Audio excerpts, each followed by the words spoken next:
Let me tell you something that's going to make a lot of sense once you actually sit with it. If you're a loner, if you're the person who keeps to themselves, who doesn't need a crowd, who's fine spending a weekend without a single text message coming in, you've probably noticed something strange happening around you. People test you, constantly, not once in a while, not just the toxic ones.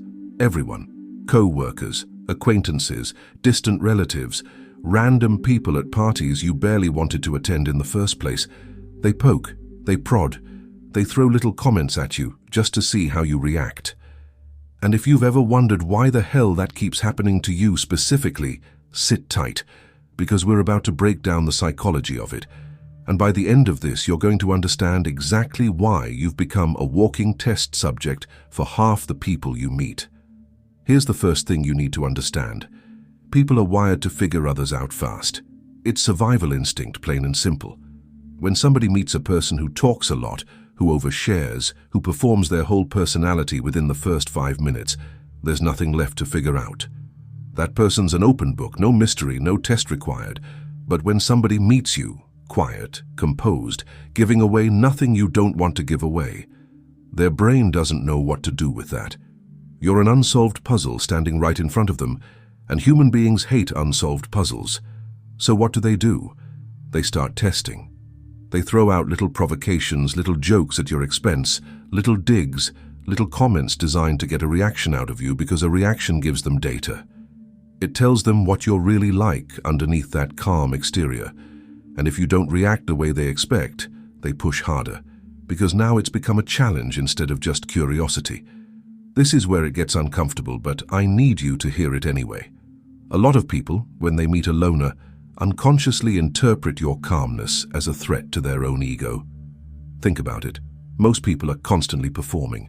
They're managing how they're perceived every single second of every single interaction. And here you are, not performing at all, completely unbothered by whether anybody's impressed with you or not. That unbothered energy makes people nervous.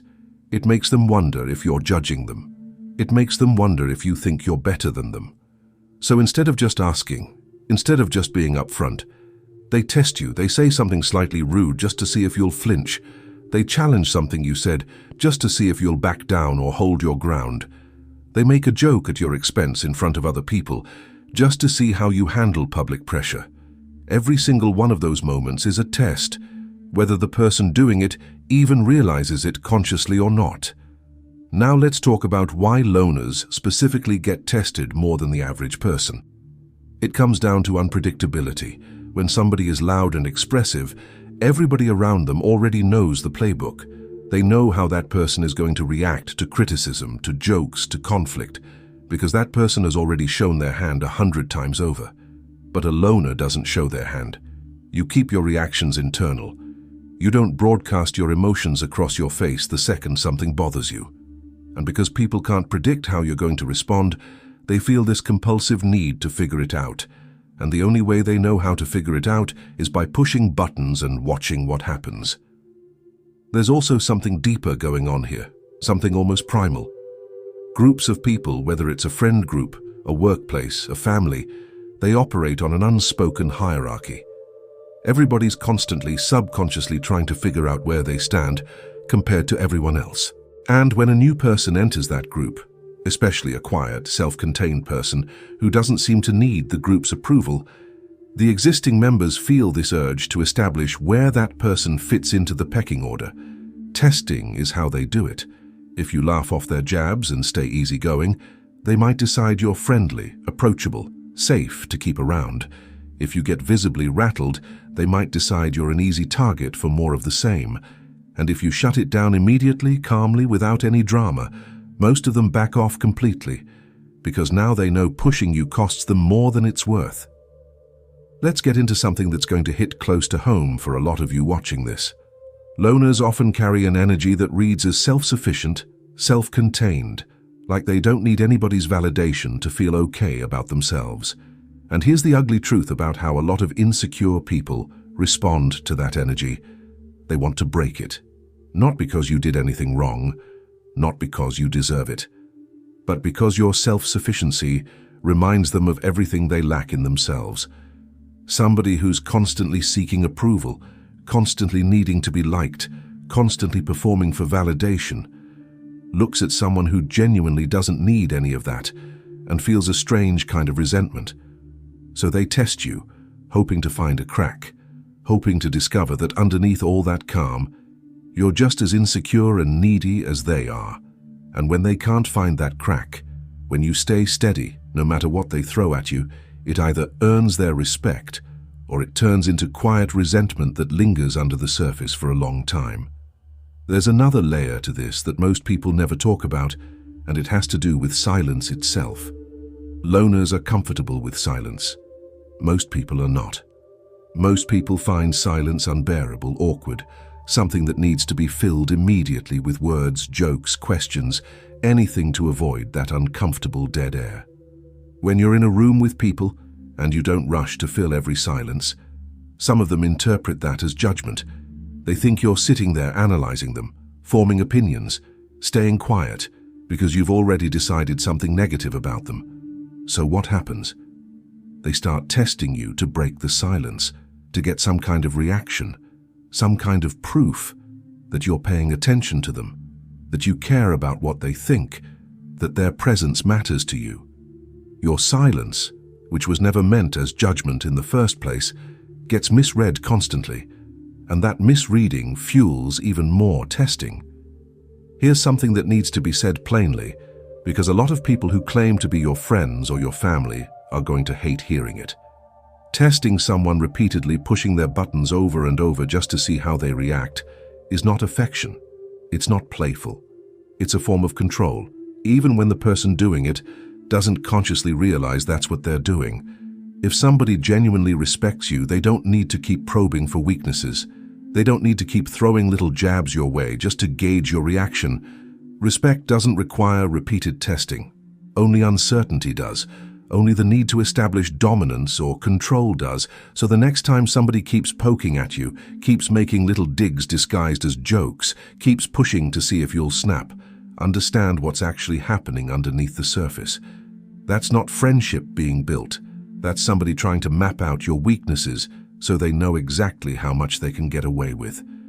Let's talk about the workplace specifically, because this is where a huge amount of testing happens to loners, and it's often the most damaging version of it. In office environments, in team settings, quiet people who don't participate in constant chatter, who don't join every group conversation, who keep their focus on their actual work instead of socializing all day, become targets for a very specific kind of test. Co-workers start wondering if you think you're too good for them. They start making comments, sometimes passive-aggressive, sometimes disguised as jokes, testing whether you'll defend yourself or just absorb it quietly. And here's the trap. If you stay quiet every single time, some co-workers will start treating your silence as an open invitation to keep pushing, keep excluding you from decisions, keep talking over you in meetings, because they've learned there's no pushback coming. This is exactly why loners need to understand something critical. Staying calm does not mean staying silent about disrespect. There's a massive difference between being composed and being a doormat, and if you don't draw that line clearly, people will keep testing that boundary indefinitely. Now here's where the psychology gets really interesting, and this is something psychologists have touched on in different ways for decades. People project onto others what they don't understand about themselves. When somebody can't figure out what makes you tick, when your inner world stays hidden from them because you don't overshare it constantly, they fill in the blanks with their own assumptions, and often those assumptions say more about them than they do about you. Some people project arrogance onto your quietness because they themselves use silence as a weapon of superiority, so they assume you must be doing the same thing. Some people project coldness onto your composure because they themselves shut down emotionally when they're upset, so they assume that's what you're doing too. The testing becomes their way of trying to confirm or deny their own projection, and it rarely has anything to do with who you actually are underneath it all. Let's talk about why this testing intensifies specifically around people who are seen as different, as outside the norm somehow, because that's exactly what a loner represents in most social environments. Most people live their entire lives seeking group approval, seeking to fit into whatever social structure surrounds them. When they encounter somebody who genuinely doesn't operate that way, somebody who's fine standing apart from the group, it challenges their entire worldview. If this person can be happy without constant social validation, does that mean my own need for validation is a weakness? That question makes people deeply uncomfortable, even if they never consciously articulate it to themselves. And rather than sitting with that discomfort, rather than examining their own relationship with approval and belonging, it's far easier for them to test you, to try and prove that you're secretly just as needy as everyone else, because that would resolve the uncomfortable question without requiring any self-reflection on their part. Here's something you need to hold on to tightly. The testing you experience isn't proof that something's wrong with you. It's proof that you stand out. It's proof that you don't operate the same way most people do. And the world, uncomfortable with anything it can't immediately categorize, pokes at what it doesn't understand until it either gets bored or gets an answer. Once you understand that the testing says far more about the person doing the testing than it says about you, the whole dynamic loses its power over you. You stop taking it personally. You stop wondering what's wrong with you for attracting this kind of behavior, and you start recognizing it for exactly what it is. Other people's insecurity, curiosity, or need for control, playing out in real time right in front of you. Let's talk about how to actually handle this, because understanding the psychology is only half the battle. The other half is knowing how to respond when it happens, because if you respond the wrong way, the testing never stops.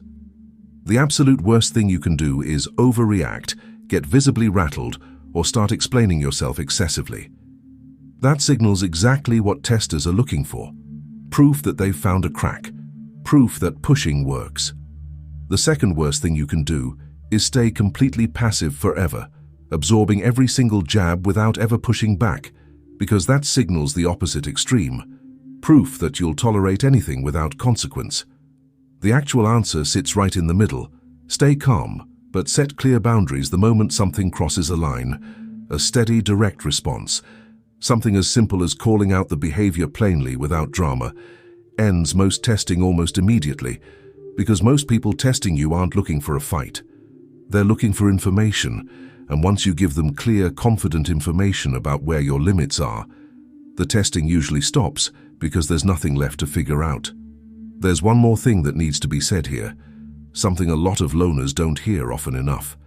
The fact that people test you constantly is, in a strange way, a backhanded compliment, even though it rarely feels like one in the moment. People don't waste energy testing things they consider unremarkable. They test what intrigues them, what challenges their expectations, what doesn't fit neatly into a box they already understand. Loud, predictable, easily read people rarely get tested this intensely because there's nothing mysterious left to explore. You get tested because you're a genuine anomaly in a world full of people desperately trying to be understood. That anomaly status comes with a cost, sure, but it also comes with a strength that most people will never develop, because most people never had to build the kind of internal stability required to survive constant social probing in the first place. Once you fully internalize why this happens, something shifts permanently in how you experience these situations. You stop dreading the tests.